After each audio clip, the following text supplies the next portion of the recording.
What is up, guys? Jake from OneHive here with our next recap video. This is the one that the war you saw when Rex did the live attack that they didn't try, so we will not waste much time talking about the war. It was pretty boring, but we will show some awesome attacks. Speaking of Rex, I didn't want to show us another one because we saw the live attack of his, but this one was just too fun to watch. Excuse me, too fun not to watch. Sometimes when they don't bring their CC troops and don't load the castles, you see some pretty interesting stuff. This was one of those times. This guy left a hole in the middle of his base, basically stuck his castle out there. And look at this. Rex brings 3 freezes, 2 rages, drops some golems and his heroes in the middle, keeps them rage, freezes the inferno towers, then comes just immediately in with lava hounds, balloons, just a wall of them, another rage, and then as the balloons get in range, has 2 freezes still left, so he can freeze those air defenses, the archer towers. I mean, just absolutely steamrolled this base. And look at that, the queen's still up. That's how well he did it there with tanking and all that and using his abilities. The queen is still standing, even after dropping in that barrage in the middle. And then obviously the defenses, there's nowhere near enough troops are left. Again, not really one to learn from, except for that you can sometimes, people do crazy things. Sometimes you'll see a base with a hole in the middle of it, and you can exploit it that way if you know how to. But I thought it was more of a really fun attack to watch. I enjoyed watching it, something different, so I thought you guys might. We'll fast forward through that and get to some other ones. So many good attacks this war. Really did a good job wrecking their bases.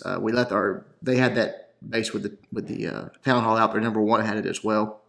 We let our Town Hall 8s have some fun, take out those bases this war because they stepped up for us last war, got basically nothing for it, scouting all those bases because the enemy clan did not have any Town Hall 8s. And speaking of that, this clan did not have but 1 Town Hall 8. I think it was a Town Hall 7, actually. So our Town Hall 8s have had it rough the last few wars. All right, number 13, T-Smith. This was a really, really nice attack. Again, no CC troops, but I like what T-Smith did. He brought the lightning spell just like practice. Hey, here's what I would have if there was CC troops there. Nothing different, no army changes. Brought the exact same composition he would have. So I like that. It's just a way of forcing yourself to practice even when they're not really trying. So props to you for that, and several of our guys did that. So props to all you guys for forcing yourself to practice in an off war like this. Jump spell goes down, really nice placement. The heroes, the golems go in. Obviously right here he'd be using his lightning spell, but he just keeps it in the bag. Queen goes down, and the goal here is clearly to take out those 2 air defenses, the defensive queen, and the CC had it been there. Drops the King's ability, uses that, so he rushes in, takes out the 2nd air defense. The queen's still doing some work. Then he just starts his GoLaLoon attack, coming in from the side. I know looks like a Town Hall 10, but this is a Town Hall 9. Guys, there's nothing that this base has that's above a Town Hall 9. But coming in from different angles, beautiful deployment on loons, on hounds. About to start dropping his rages right here. Perfect spell placement. Just propelling those balloons through the core to the other side, and then he's got 1 rage left over. And I like that he saved a few loons for the back end there. It just always seems to help out. Just cuts down on your loon's travel time, all that good stuff. So drops the last rage. Again, the last loon up top there, I don't think it's going to make it too much travel time, plus that bomb to get to that max Tesla. But he has plenty of balloons left over. We'll start to fast forward. You see the pups are well underway, cleaning up the base. Just got to get taken out those last 2 defenses, which those balloons easily do. Really, really nice attack, T-Smith, and you see he still has his lightning there in the bag. So awesome job, man. All right, the next one. This is pretty cool. Another thing that these top wars give us an opportunity to do is practice new attacks. Just like we talked about in the Fairycraft video I just put out about the Fog of War and how in a new attack it seems like everything's going on at once. Well, this sort of gives you a chance to practice it with 1 less thing to worry about, obviously the CC troops. So it is good practice in that sense. It helps you ease into a new attack style. This one is HGH, Hogs, Giants, Healers, Hogs. Or Healers, Giants, Hogs, Hogs, Healers, Giants, however you want to do it. A new attack that people are trying to use, just play around with the new update to the the healers, the bombs not affecting them and stuff. Just brings a CC troop full of giants, a few more of his own, and then drops about 4 healers right there behind it to keep it up.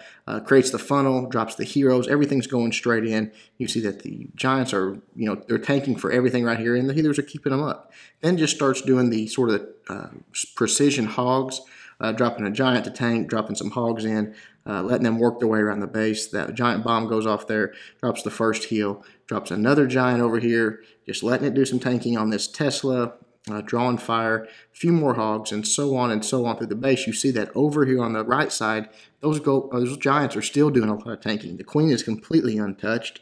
The king's at full health because of the heroes, or the healers. Almost don't have to worry about those. Just leave them over there, let them do their thing. Obviously, the queen's doing work this entire time. And then just continues with those sort of clockwise giants and hogs. And you see how many he's got left here. Just a whole bunch of hogs. The king and queen are still up. Got a few healers still up. So just a beautiful attack, really. And again, this is a good war to start practicing stuff like this, because this is an effective technique on some bases. And Shadow took advantage of it and really, really wrecked this high-level Town Hall 9 here. Again, not the best base layout by any means, but really did a good job on the attack. The deployment was smooth. Everything looked nice. So good job, Shadow. All right, let's look at one more. We won't spend too much time on a war like this, but we will look at one more attack. Brock taking on 20. Had to throw some redheads in for you guys. You knew I did. On a war like this, look at this. Not good bomb placement there, buddy. And before I get a million Brock hacks, obviously this was a cleanup attack. He knew where the bombs were. Just sends a few hogs in, triggers 3 bombs, so really nothing to worry about as far as bombs at this point. Drops a few golems, creating a funnel here. That might be one golem. Some wizards create the funnel, the heroes, and then the redheads go in. And you see it's a big, long, skinny section there, so that kind of draws some of the redheads, that Tesla, to the side and the queen there. Some go to the middle. It has a rage form coming out of that rage. Those things are beastly. They just rip through stuff. And then right here, he's going to start sending in his hogs from the opposite side. Again, those Valks, they're pretty tanky themselves, so you don't really have to have a lot of tanking out in front. You see the queen's basically untouched at this point. Hogs are working their way through. Drops the heal for the hogs, but the Valk does get in there and get some benefit of it as well. So 1 or 2 Valks left in there. Everything's going down really nicely here. You can see that very few defenses left already. Still has a heal in the bag. Drops it right there for his hogs. And you see cleanup underway on this side. Hogs are doing everything over there. There is this one archer tower over here causing trouble that the hogs are going to have to run all the way down and take out. But no big deal. Just a little bit of time. Not that much of a problem. It goes down. The skeletons go down. And then in the core there, the giants running around. But really nothing for him to target or hurt. Just a real nice attack, Brock. Really like it. Everybody loves watching the redheads do work, so thanks for bringing it, man. All right, guys, that is it. Again, sorry about the war. Nothing we can do about it, but on the bright side, next war is going to look a little better, I think. We are matched up against a 112-win Asian clan, so be looking forward to the next recap. Good job to everybody from OneHive. Hope you enjoyed the video. Until next time, Jake from OneHive reminding you guys to suck less.